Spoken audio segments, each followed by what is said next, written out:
Sir నమస్కారం sir. రావయ్యా, ఇదే నేను నీకు ఇచ్చే గిఫ్ట్. ఇదేమిటి సార్, వాచ్లో ఉంది కానీ ముళ్ళు కనపట్టలేదు. ఏదైనా తిరిగి చూస్తేనే కదా తెలిసేది. ప్రియమైన వాయుపుత్రకి. Thank you sir. పెట్టుకో. పట్టుకోమనలేదయ్యా, పెట్టుకోమన్నాను. Sorry sir. ఇలా చూడు మూర్తి, టైం చూపించే గడియారంలా దేవుడు నీకు మంచి టైం ఇచ్చాడయ్యా. నువ్వు నా పక్కనుంటే ఈయనకంత బలమే అనుకో. అయినా యాజ్ ఏ వెల్ విషర్ నువ్వు ఎక్కడున్నా చల్లగా ఉండాలి. నేను ఏదైనా తప్పు చేస్తుంటే క్షమించండి సార్, నా తాతలాంటి వారు. సరే సార్, నేను వెళ్ళొస్తాను. అందరికీ చెప్పి వెళ్తాను సార్. వెళ్ళరా. బయటికి వెళ్ళి చల్లగా ఉండు బాబు. మీరు కూడా బాగుండాలి. వెళ్ళొస్తాను. వస్తాను రా. మమ్మల్ని మర్చిపోగా. గుర్తు పెట్టుకోవాలా? పెట్టుకుంటే పోయే. అర్థమైందిలే, నువ్వు బయటికి రాలేకపోతున్నానని బాధే కదా. ఇలా చూడు, నీకోసం నేను ఏమైనా చేస్తాను రా. ఇక్కడి నుంచి నేను తినగా ఎక్కడికి వెళ్తానో తెలుసా? నీ తమ్ముడిని చూడడానికి. నువ్వు నీ తమ్ముడికి ఏం చేస్తావో అవన్నీ నేను చేస్తాను. నీ మీద తుట్టు.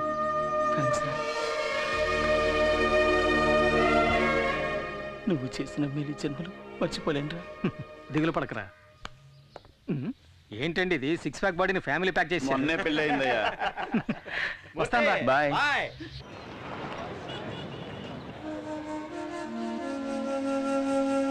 ప్రాబ్లం ఏంటో తెలియట్లేదే. నా ప్రాబ్లం కళ్ళ కాదనియా, బ్రెయిన్ కి. అది కాదు, ప్రాబ్లం ఏదైనా డాక్టర్లు కళ్ళే కదా చెక్ చేస్తారు. సరే వదిలేసి, ప్రాబ్లం ఏదైనా మనం చూసుకుందాంలే. బాలా ఎలా ఉన్నాడు నాయనా? వాడికే మా చక్కగా ఉన్నాడు. వాడి దిగులంతా తమ్ముడు గురించి. అవును, ఇంత చిన్న వయసులో వీడెందుకు ఇలా అయిపోయాడు? చిన్నతనంలో తరచూ తలనొప్పి వచ్చేది. మైకం MBA చదువుతున్నప్పుడు వచ్చింది.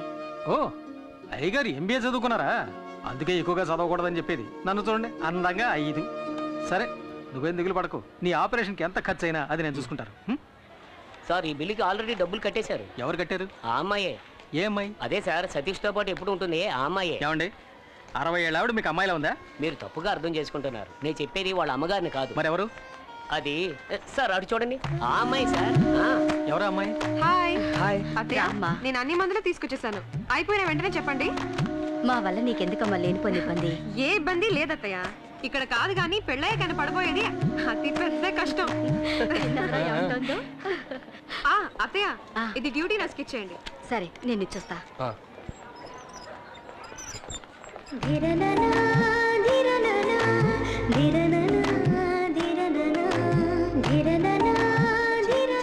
ఎన్ని మందులు రాసిస్తారు? అమ్మా, ఈ మందులు తీసుకురమ్మన్నారమ్మా. శాలిని, మీ అక్కని అడిగానని చెప్పమ్మా. అలాగే అత్తయ్య. ఈ మందులకి ఎంత డబ్బు ఖర్చు అవుతుందో? ఎంత డబ్బు ఖర్చైనా పర్లేదు అత్తయ్య. సతీష్ కి నయం అయితే ఇదేపటి నుంచి? ఏదన్నయ్యా?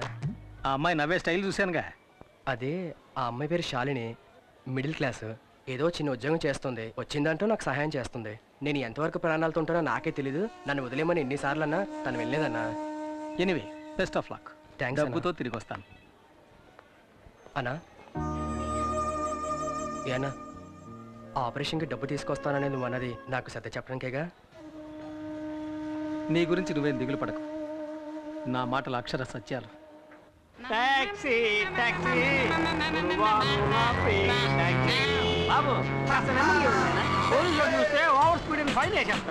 చేసే ఫ్రీ సర్వీస్ కి ఇంత బిల్లపా? మూసుకొని రావయ్యా. Very good. మనసులో ఏమి దాచుకోకుండా తుప్పుకు నువ్వే చూసావా? నువ్వు నాకు నచ్చావు. ఇదిగో నువ్వు అడిగిన డోర్. ఏంటయ్యా, అంబాసిడర్ డోర్ అడిగితే మార్చి డోర్ తెచ్చావు? నీకేంటి, దిగడానికి డోర్ కావాలి. ఏదైతే ఇంకో విషయం, కొత్తగా ఒక స్టీరింగ్ వచ్చిందట. బిగిస్తే బ్రహ్మాండం మైలేజ్ అట. కావాలంటే కబురు చేయిస్తా. వేరే ఇవ్వక్కర్లేదు, తీసుకో. హాయ్ మూర్తి. ఎలా ఉన్నావు? అబ్బా, సేమ్ పవర్. ఎప్పుడు రిలీజ్ అయ్యా? ఇవాళే. ఏంటి కొత్త బిజినెస్ మొదలెట్టావా? Technical dealing. ఇక్కడి డోర్ అక్కడికి వెళ్ళి అమ్మేస్తాను, అక్కడ డోర్ ఇక్కడ తీసుకొచ్చి అమ్మేస్తాను. టోటల్ గా నేను ఒక ఆటోమొబైల్ షాప్. సరే కానీ చాలా రోజుల తర్వాత రిలీజ్ అయ్యావు కదా, పార్టీ గిట్టే లేదా? తాగితే మరిచిపోగలను కానీ మరువనివ్వదు, మరిచిపోతే తాగగలను మరువనివ్వరు. కానీ నీ ఆఫర్ని కాదని లేకపోతున్నాను రా. హలో, నేనెవరు మర్చిపోమన్నారే? నేనున్నాను. టైట్ గా కుమ్మి దివాణంలో రాణిలా బతుకుతున్నావు. నువ్వు తలుచుకుంటే కొత్త బోటే కొనేయచ్చు. నేను రాణిని కాను, జమీందార్ గారికి బంధువుని కాను. నేను ఆ దివాణంలో లెక్కలు చూసే సాధారణమైన అకౌంటెంట్ని. మా నాన్నగారు చేసిన పనిని ఆయన పోయాక నేను చేస్తున్నాను. ఏంటమ్మా అలా అంటావు? ఈశ్వర ప్రసాద్ గారు జైలుకి వెళ్ళాక వాళ్ళ